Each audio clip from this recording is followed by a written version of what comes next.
Fueron la fuerza más siniestra de la Alemania nazi. Junto con la esvástica, la runa de las SS era sinónimo del mal en todo el mundo.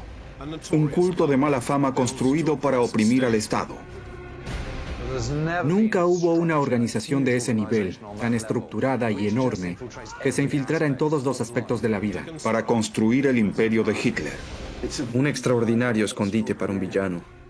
Y dominar el Tercer Reich. La escala de su ambición, la magnitud de su alcance y la vastedad de sus crímenes no tienen precedentes en la historia. Esta es la historia de la megaestructura nazi humana más letal. Las SS. Los proyectos de construcciones más importantes de la Segunda Guerra Mundial, pedidos por Hitler para asegurar la dominación mundial, hoy sobreviven como oscuros testimonios del oscuro fanatismo y de la ambición militar del Führer. Estos son los secretos de las megaestructuras nazis. Megaestructuras nazis. SS, la Guardia Personal. Verano de 1940. Los ejércitos nazis están arrasando hacia el oeste por toda Francia, expulsando a los aliados fuera de Europa. Al centro, hay una fuerza de élite entrenada para sembrar el terror, las SS. Unidades de combate de soldados de las SS lideran el ataque sobre los enemigos de Alemania. En el interior del Tercer Reich, administran los temibles campos de concentración y controlan toda la seguridad interna y la policía de la Alemania nazi. Conducidos por Heinrich Himmler, las SS se infiltran en todos los rincones del Estado alemán, incluso construyendo las instalaciones nazis más secretas.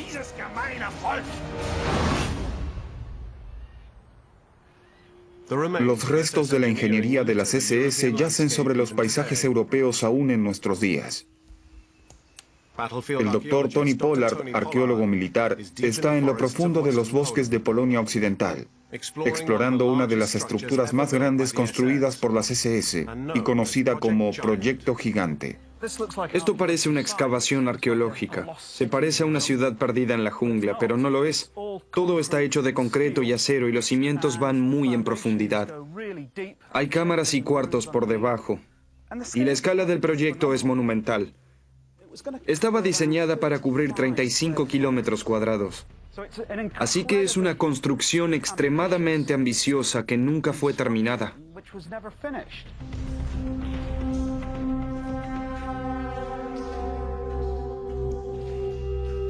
Las SS montaron un campo de concentración en las cercanías para proveer la mano de obra esclava necesaria para el proyecto. Un centro clandestino de operaciones ultrasecreto, cuyo propósito original aún hoy es un misterio. ¿Quién podría imaginar lo que hay adentro? Un extraordinario escondite para un villano. Miren el tamaño de estas rocas. Todo es muy precario.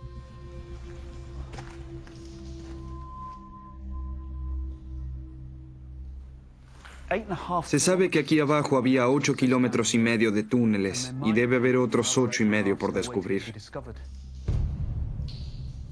Esta es solo una de las miles de instalaciones creadas por las SS, una estructura humana de élite que constituía uno de los pilares de la Alemania nazi.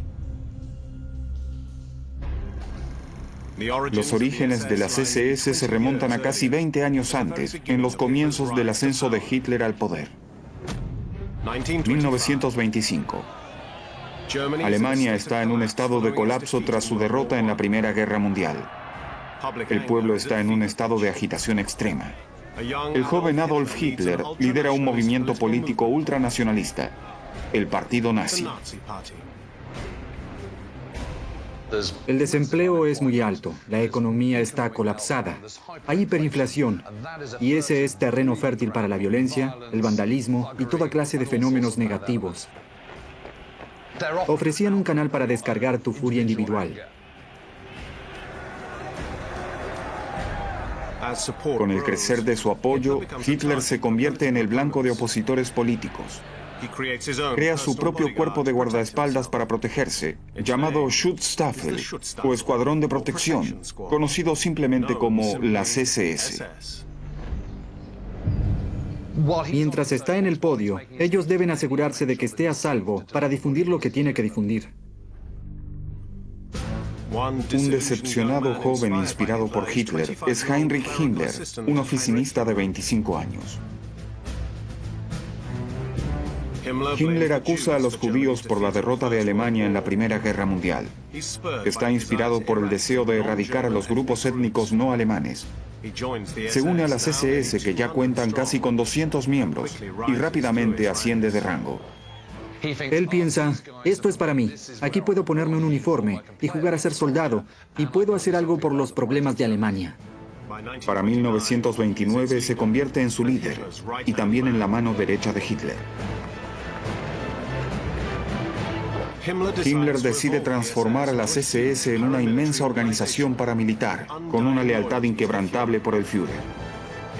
En una carrera intensa de reclutamiento, aumenta su número a 50.000 en solo 3 años.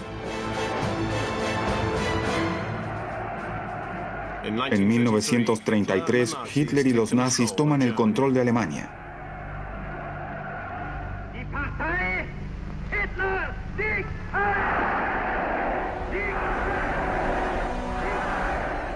De pronto, cuando Hitler toma el poder, ya no se trata de mantener a salvo a Hitler, sino al Estado. Eso implica una fuerza de policía, y de pronto sus redes se extienden cada vez más y más.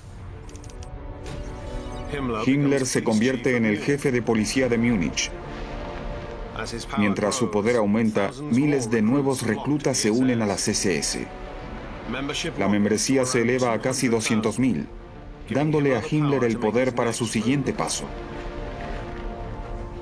Un uso posible para las SS es deshacerse de los adversarios políticos de Hitler. Para ello, Himmler desarrolla la idea de los campos de concentración.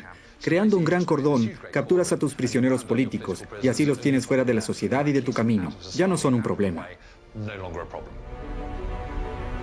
Himmler construye su primer campo de concentración en las afueras de Múnich, en la ciudad de Dachau. Las SS manejarán el campo. El profesor Stephen Remy, un experto en las SS, explora las ruinas. Estoy en la parte más antigua del lugar. Era una fábrica de municiones abandonada. Y Heinrich Himmler decidió en marzo de 1933 convertir el lugar en un campo de concentración. El primer campo de concentración en Alemania.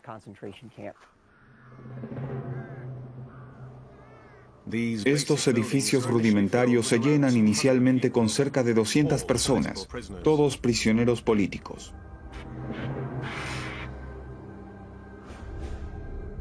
El prototipo de un campo de concentración consiste en un complejo de 11 barracas, rodeadas por un recinto de alambre de púas y 3 torres de vigilancia. Himmler decide usar Dachau para cumplir su siguiente objetivo. Quiere llevar a las SS a convertirse en una organización que controle toda la policía de la nación alemana. Dachau se convertiría en un complejo para entrenar a las SS. No solo guardias de prisión para este u otros campos, sino para esta infraestructura de terror que sería liderada por las SS.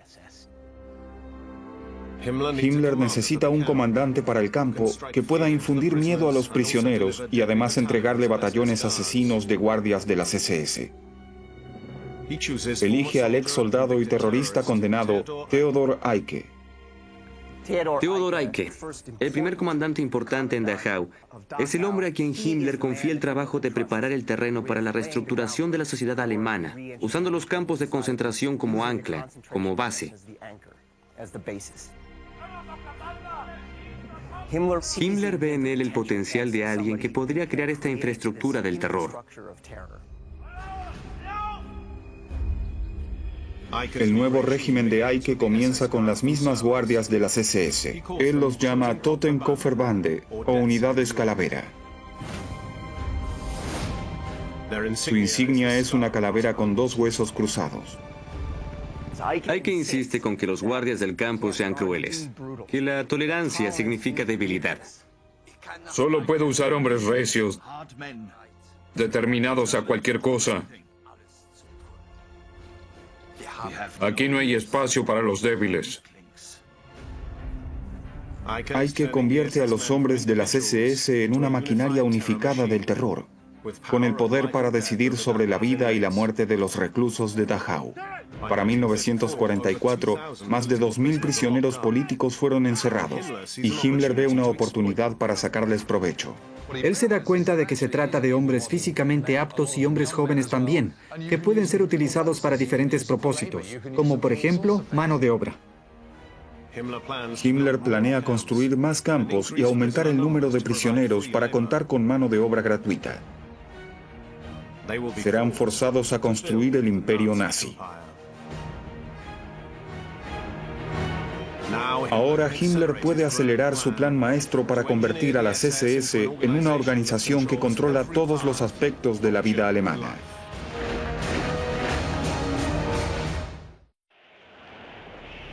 El sueño de Himmler es crear una Alemania de raza pura. Pero primero debe moldear las mentes de sus hombres en las SS para que crean en su causa.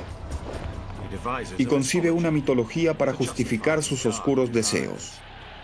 Himmler es en gran parte un soñador. Recuerda los mitos y leyendas que solía leer de niño. Las antiguas historias de caballeros teutónicos, de heroísmo, cosas del rey Arturo y sus caballeros de la mesa redonda. Y él ve a las SS como una especie de orden caballeresca compuesta por alemanes de verdad. Y son todos altos, musculosos, de cabello rubio y ojos azules, a pesar de que, salvo alguno, en el alto mando nazi no eran así. Himmler fija un estándar que todo recluta de las SS debe cumplir. Visión perfecta. Medir 1,80 m de altura por lo menos y tener más de un siglo de ancestros alemanes puros. En 1944 compra un castillo para que veneren sus caballeros de las SS. El castillo del siglo XVII de Wewelsburg. 18 años más tarde, el ex oficial del ejército inglés Patrick Bury explora lo que quedó de la visión de Himmler. Estamos ante una torre de guardia del castillo de Wewelsburg, y lo que pueden ver es el relieve de uno de los emblemas más nefastos del mundo. Junto con la esvástica, la runa de las SS era sinónimo del mal en todo el mundo. Los objetos que estarían aquí serían guardias comunes de las SS. Algo muy interesante es esto, porque esto es básicamente un portal para armas o un punto de observación. La idea era que un soldado de pie desde adentro pudiera colocar el fusil sobre su hombro y disparar por ahí si era necesario. Vean que el soldado debería ser más alto que yo. Y la ironía de todo esto es que quizás se tratara de un soldado de las SS alto y rubio saludándolo mientras entraba en un auto a su castillo. Y el mismo Himmler, sin embargo, usaba anteojos y estaba por debajo de la regla del 1,80 m que debía respetar para entrar a las SS. La idea de Himmler para Wewelsburg es convertirlo en el mayor centro espiritual del poder nazi. Se embarca en un gigantesco proyecto de remodelación. Himmler elige el castillo de Wewelsburg porque está cerca del bosque de la batalla histórica de Teutoburg. Y en esa batalla, las tribus germánicas derrotaron a los romanos y se la ve como una edad de oro en la historia alemana. Pero este sitio es también un antiguo cementerio y área de veneración. Así que Himmler tiene muchas historias y tradiciones que entremezcla afirmando que Wewelsburg las representa.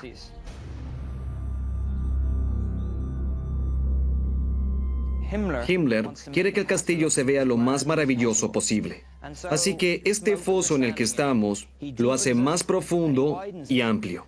Y este muro y este puente son nuevos, porque los hizo más amplios y más grandes nuevamente para aumentar su grandiosidad.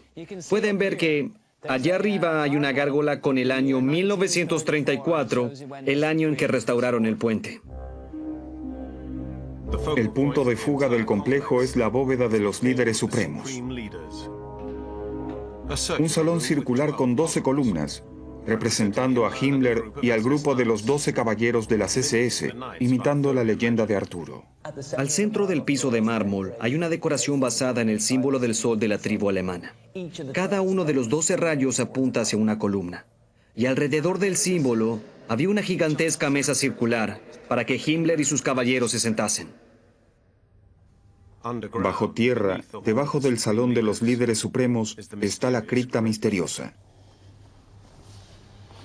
En el centro del piso hay un círculo hundido. Dentro de este círculo había un cuenco. Y yendo hacia el cuenco hay un tubo de gas. Se cree que Himmler quería una llama eterna ardiendo por los muertos de las SS. Y pueden ver que arriba hay una esvástica en el domo y también hay ventanas que llevan la luz justo al centro del círculo, iluminando el lugar. Lo que Himmler quería hacer aquí en realidad es crear un ethos, una tradición, un ritual, básicamente para su organización. Y está basado en su pasado, pero también, principalmente, en su destino. Himmler transforma el edificio en el centro espiritual del culto de sus SS.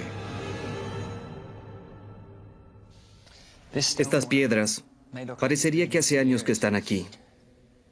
Pero de hecho es solo un revestimiento sobre el concreto. Y se parece a las visiones, mitos y tradiciones de Himmler. Es como un invento. Es falso. Es solo una fachada. En 1936, Himmler recibe el control de todas las fuerzas de policía alemanas. La organización de las SS tiene ahora dos facciones principales. Las SS Allgemeine, controlando la policía y la seguridad interna, y las Totenkopfverbände, administrando los campos de concentración. Himmler reescribe las leyes del Estado, dándole a las SS el poder para arrestar a quienes quieran, cuando quieran. Crea un clima de temor en el que la más mínima oposición a los nazis implica el arresto. Un gran número de personas es arrestado, y eso trae un nuevo problema. Para 1937 hay tres principales campos de concentración en Alemania: Sachsenhausen, Buchenwald y Dachau. Pero no son lo suficientemente grandes para contener el gran flujo de prisioneros. Dachau fue diseñado originalmente para contener a 5.000. Himmler apunta a que pueda contener 10 veces más. Recaerá sobre la mano de obra prisionera de las SS la gigantesca expansión del campo. Las evidencias de sus pesares aún pueden verse. Estoy en el Jurhaus, el edificio principal de la administración del campo de prisioneros. Si los prisioneros llegaban a Dachau, pasaban por esta arcada y cruzaban por este portón. Y leían esto: Arbeit macht frei, que significa el trabajo te hará libre. Una de las mentiras más perversas que la SS le decía a los prisioneros. Este mismo portón, al igual que el resto del edificio, fue hecho con trabajo de los prisioneros.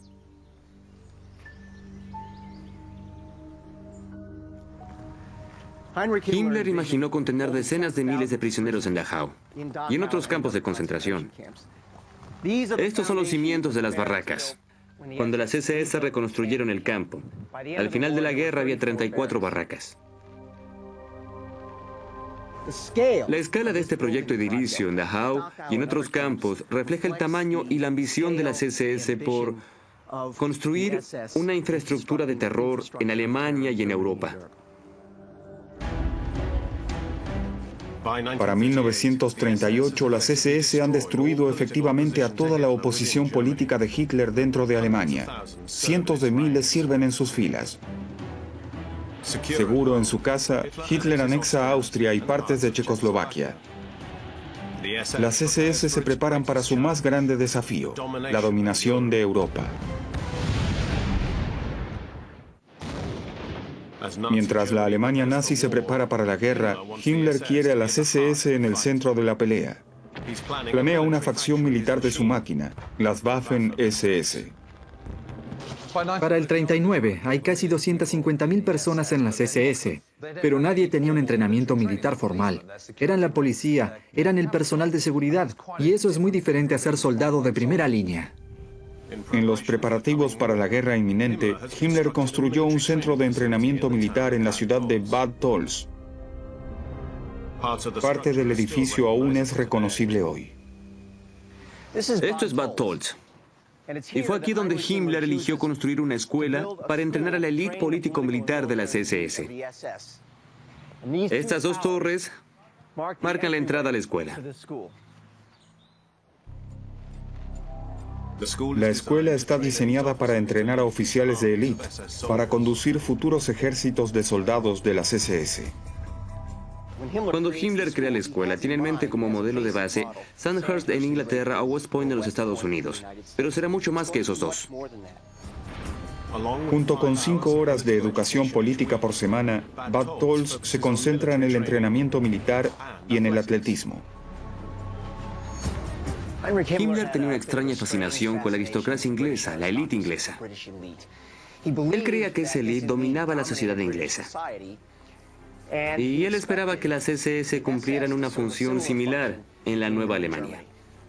Algunas de las actividades físicas, algunas de las actividades recreativas en las que entrenarían a los oficiales en Bad Tolls reflejaban su fascinación con la élite inglesa, equitación e incluso cricket.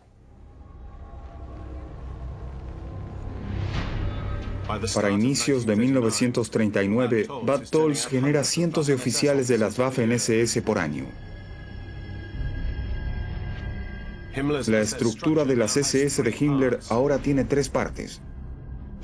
Las Totenkopfverbände manejan los campos de concentración. Las SS Allgemeine controlan la policía y la seguridad. Y las SS Waffen son el brazo armado de combate. Para septiembre de 1939, Hitler está listo para la guerra y planea atacar a Polonia. Y necesita una excusa para justificar su invasión en Polonia. ¿Y quién hará esto para él? Bueno, solo hay una organización a la que recurrir, y son las SS de Himmler.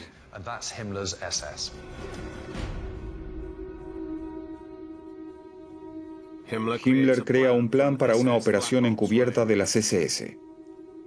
Decide montar un falso ataque a una estación de radio alemana en Gleiwitz, cerca de la frontera polaca.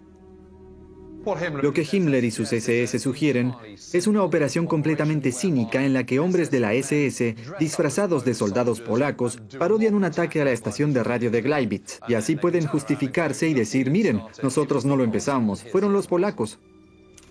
31 de agosto de 1939, Gleiwitz, Alemania. Un equipo de hombres de las SS haciéndose pasar por agresores polacos irrumpe en la estación de radio y ataca al personal alemán. ¡Manos arriba! ¡Manos arriba! En Berlín, Himmler espera sintonizado a la estación. Uno de los hombres de las SS lee un mensaje hablando en polaco fluido, haciendo parecer que Polonia ha atacado a Alemania. Atención, la estación de radio de Gleiwitz está en manos de Polonia.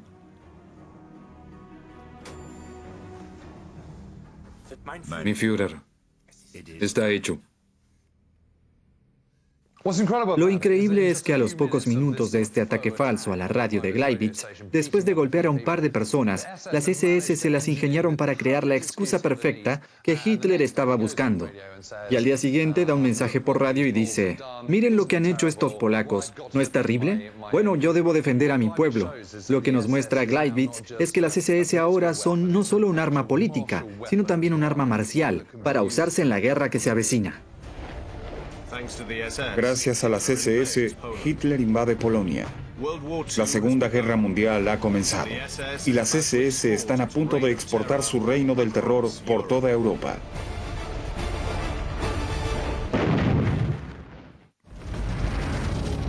En septiembre y octubre de 1939, Polonia cae ante los nazis. Ahora Hitler mira hacia el oeste, a Francia y a Inglaterra. Una nueva unidad de combate de las Waffen-SS liderará el ataque. Ellos están muy bien equipados y además están absolutamente enardecidos. Saben que son la élite suprema. Son los sujetos que irán a pelear por Hitler, por el ideal nazi, por la patria. Vienen de los campos de concentración donde la violencia es parte central de la vida diaria, por lo que ya hay una animalización y una deshumanización en el corazón de esta unidad que estos llevan al frente de batalla. Para el verano de 1940, las fuerzas inglesas y francesas retroceden hasta la costa atlántica, seguidas por la estampida alemana, y las SS cometen una de sus primeras atrocidades militares. Soldados de las SS Waffen llegan al pueblo francés de Le Paradis.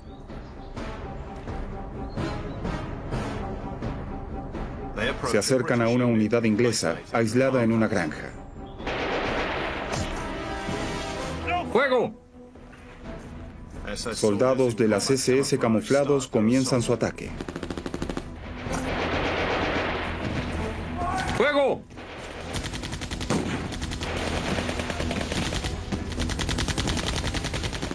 Los 99 soldados ingleses defienden la granja durante toda la tarde, pero agotan sus municiones. Sus comandantes se rinden. Si uno captura a un prisionero, se supone que debe seguir el Pacto de Ginebra, desarmarlo y enviarlo a un campo de prisioneros. Los soldados de las SS hacen marchar a los ingleses. Pero en vez de llevarlos a un campo de prisioneros de guerra,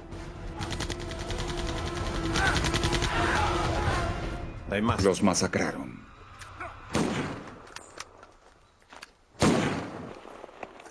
Más tarde, 2 sobrevivientes revelan la matanza al mundo entero. Lo extraordinario de Paradis es que no tenían ninguna razón aparente para ejecutarlos. Acababan de tener un duro combate, perdieron algunos de sus hombres. Yo creo que tenían la sangre en el ojo y la venganza estaba en el aire. Lo que hicieron las SS fue crear un clima y una máquina de entrenamiento en la que todo lo inaceptable, de alguna forma, se volvía aceptable. El mundo libre lo ve con espanto, pensando, ¿cómo pudo pasar esto?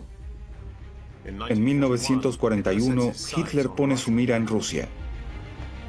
Su plan es conquistar vastas franjas de territorio para el pueblo alemán.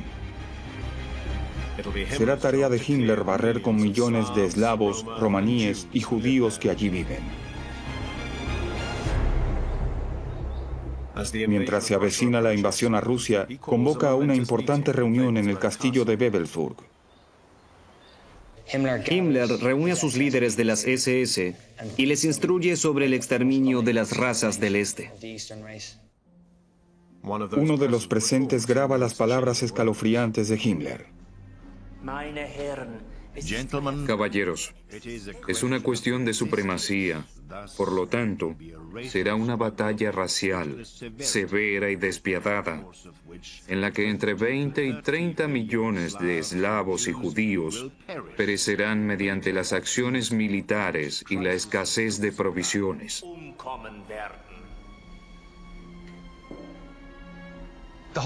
La idea de invadir a la Unión Soviética equivale a «esta será una guerra de aniquilación». Es una terminología que es profundamente siniestra y que obviamente va a desatar una enorme oleada de terror y violencia en la Unión Soviética. Lo que harán será capturar prisioneros, a esos indeseables, y básicamente los ejecutarán.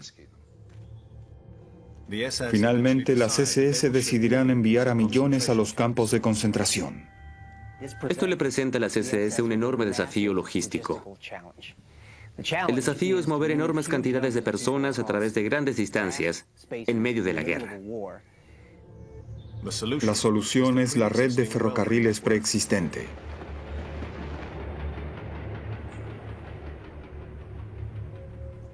Estos restos fantasmagóricos son lo que queda del ramal de ferrocarriles que las SS construyeron, que conectaba la estación de trenes de Dachau con las instalaciones de las SS y el campo de concentración de Dachau, más allá. El ferrocarril se volvió determinante para las SS. Era una forma rápida y eficiente de mover grandes cantidades de personas por distancias muy amplias. Toda la red europea de ferrocarriles se convirtió en parte de la máquina de las SS, transportando a millones por todo el continente.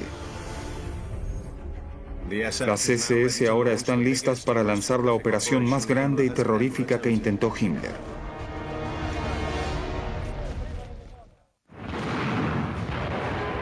El 22 de junio de 1941, Alemania invade Rusia. En un año, los planes de Himmler para matar a millones están completamente en curso. Los detalles de la operación se supone que deben permanecer bajo secreto. Y para ello, las SS recurren al uso de eufemismos. La solución final al problema judío es un eufemismo. El traslado al este es un eufemismo. Hay muchos de estos eufemismos utilizados por las SS en el intento de cubrir sus huellas, sabiendo muy bien que lo que están haciendo es un crimen desproporcionado sin ningún tipo de precedentes. Cientos de miles de personas son apresadas y trasladadas desde toda Europa. Las condiciones eran inimaginables y horribles.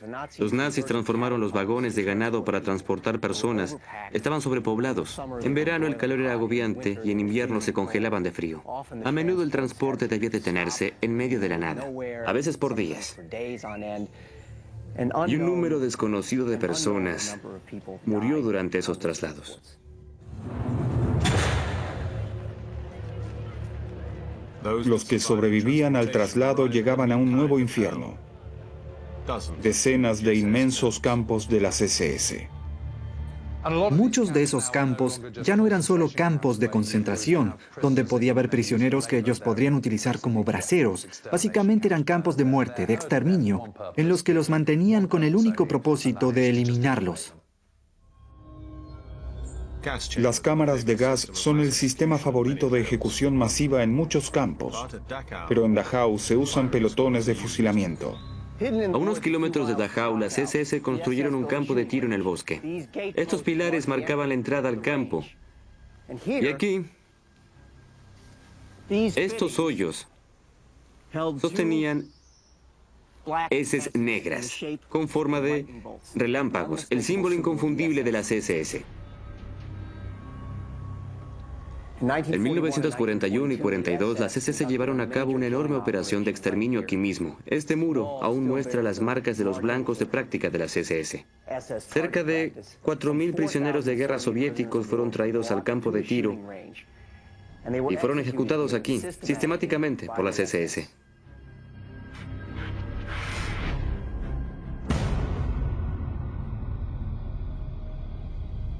Para agosto de 1943, Himmler parece estar a punto de cumplir el sueño de la dominación de las SS.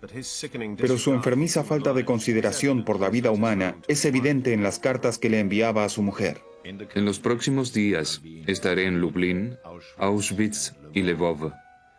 Te deseo lo mejor, que tengas un buen viaje y te diviertas con nuestra pequeña hija. Te envío mi amor y muchos besos.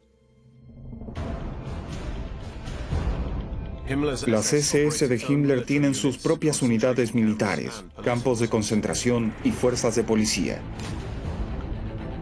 Himmler pergeña un vasto plan de limpieza étnica y controla un imperio que alcanza todos los rincones de la Europa ocupada. La escala de su ambición, la magnitud de su alcance y la vastedad de sus crímenes no tienen precedentes en la historia. La marea comienza a cambiar en contra de la Alemania nazi. Los rusos se defienden.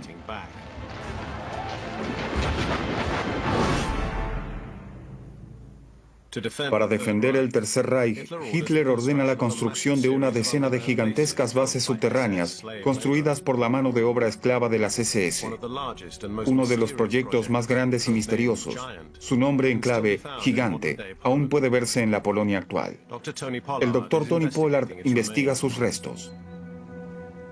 Los nazis tienen el estrafalario plan de construir una ciudad subterránea en un sitio llamado Suvka en la cordillera del Búho. No sabemos lo que planeaban hacer, pero una vez que la guerra comenzó a marchar mal para ellos, querían tener un escondite seguro. Las pistas de su propósito están ocultas en los alrededores del lugar. Por encima del terreno, las SS construyeron 57 kilómetros de caminos y decenas de edificios. Debajo de la superficie, un enorme esfuerzo de ingeniería ahueca las montañas. Supervisado por las SS, 23.000 prisioneros construyeron 7 complejos conectados, pero independientes. Una entrada al costado de la montaña aún es accesible. Oh.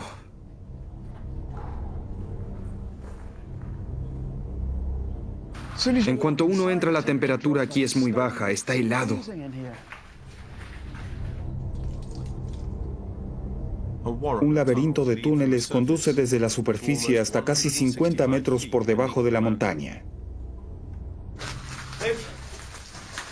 Descascararon la roca manualmente. Pueden ver dónde estuvieron picando. Y ese es el punto. No fue una tarea mecánica. Debió requerir el trabajo de miles de obreros y mucho tiempo para penetrar en la montaña. La base está diseñada para entrampar a los atacantes en espacios reducidos y para soportar un sitio prolongado. Vaya. ¿Qué es esto? Esto es todo una sorpresa. Hasta ahora todo estaba hecho puramente de rocas. Pero dentro de esta cámara hay una edificación de concreto y parece un fortín. Encenderé la linterna porque está muy oscuro aquí, sorprendentemente. Oh, vaya. Sí, debe ser un fortín. Tenemos el portal para un arma aquí, con marcos de madera, y en el fondo hay una compuerta de acero. Así que presumo que debía haber una ametralladora asomando por aquí. Y tiene sentido, porque cubre la entrada desde el ángulo correcto. Esto es claramente producto de una mente paranoica. Es lo que un supervillano de una película de James Bond construiría como escondite. Pero el Dr. No no tiene nada que ver con esto. Aquí tenemos un búnker entero.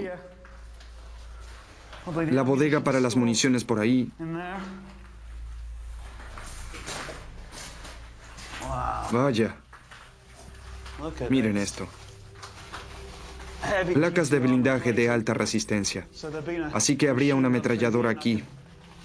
Puedo ver claramente por el conducto. Nadie pasaría por ahí si ellos no querían.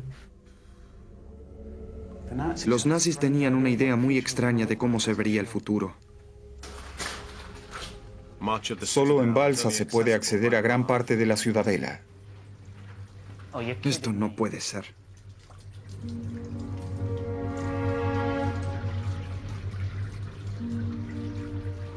Esta sección del sistema de túneles está completamente inundada. Hasta ahora solo había goteras, pero esto va mucho más allá. Es un buen indicador de las dificultades para trabajar y supongo para vivir bajo tierra, porque el agua sería un problema constante, filtrándose por las rocas y los arroyos subterráneos ocultos. Así que supongo que como parte de la infraestructura para lo que fuera que sirviera esto, debía haber un sistema de bombeo funcionando las 24 horas, los 7 días de la semana para mantener este sitio al menos moderadamente seco. Si algo sale mal aquí abajo, uno puede quedar atrapado como una rata en una madriguera. Mientras los civiles alemanes sufrían los ataques aéreos de los aliados, las menguantes reservas de Alemania son desviadas para el proyecto Gigante.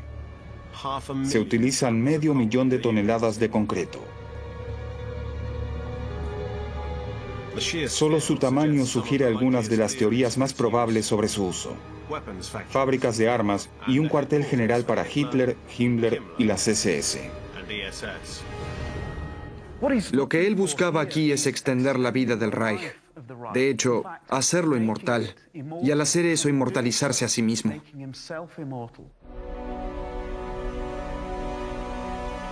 Seguir peleando la guerra, aun cuando a tu alrededor tus ciudades son destruidas por completo, y seguir construyendo fábricas subterráneas del tamaño de una montaña, es cosa de lunáticos. Es un uso demente de recursos, aun si la mayoría de esos recursos fueran de mano de obra esclava.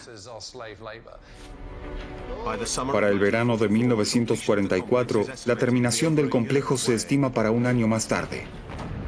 Pero los rusos avanzan. Y en junio los aliados occidentales lanzan el Día D. Para Himmler, los nazis y las SS, la guerra se viene encima.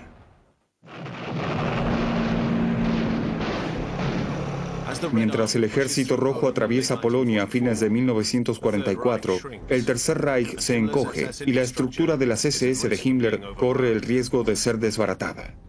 En 1945 comienza una evacuación en medio del pánico en las áreas aledañas al Proyecto Gigante.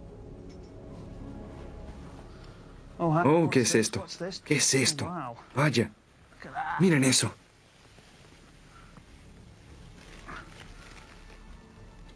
Esto es un clásico casco alemán de la Segunda Guerra Mundial. Aún tiene parte de su correa, la banda para la cabeza y un broche para la barbilla. Los alemanes huyeron del complejo con mucha prisa en el final de la guerra. Simplemente lo abandonaron. Para marzo, la máquina bélica alemana se derrumba. Todas las operaciones de las SS de Himmler, que le costó más de 15 años planificar, están al borde del colapso. Mientras los alemanes son obligados a retroceder, son muy cuidadosos en tratar de ocultar sus crímenes tanto como pueden, pero no quieren que el resto del mundo sepa la verdad detrás de las atrocidades y el horror del genocidio que cometieron. El 29 de abril de 1945, las tropas estadounidenses liberan Dachau. Solo Dachau es responsable de la muerte de alrededor de 32.000 personas, pero en otras partes, los campos de concentración y de exterminio se llevaron a millones y millones de personas que fueron asesinadas, siendo conducidas a estos lugares abominables y sistemáticamente obligadas a trabajar hasta la muerte o ejecutadas brutalmente. La escala de las ambiciones de Himmler queda expuesta. Más de 11 millones de personas perdieron sus vidas a manos de las SS. El 13 de abril, Adolf Hitler se suicida. Pero Himmler fantasea con la fuga. Hitler se suicida, todo se acabó. Alemania yace en ruinas, pero Himmler no tiene intención de arrojar la toalla. Está prófugo y se da cuenta de que su vida en la Alemania nazi terminó, pero espera poder ocultarse. Ahora es uno de los hombres más buscados en todo el mundo. Los aliados están determinados a capturarlo. Himmler hace todo lo posible para destruir las pruebas de las atrocidades cometidas por sus SS, pero sus crímenes son demasiado extensos. El 23 de mayo de 1945 es capturado por los ingleses. Durante un examen médico se traga una cápsula de cianuro y se suicida.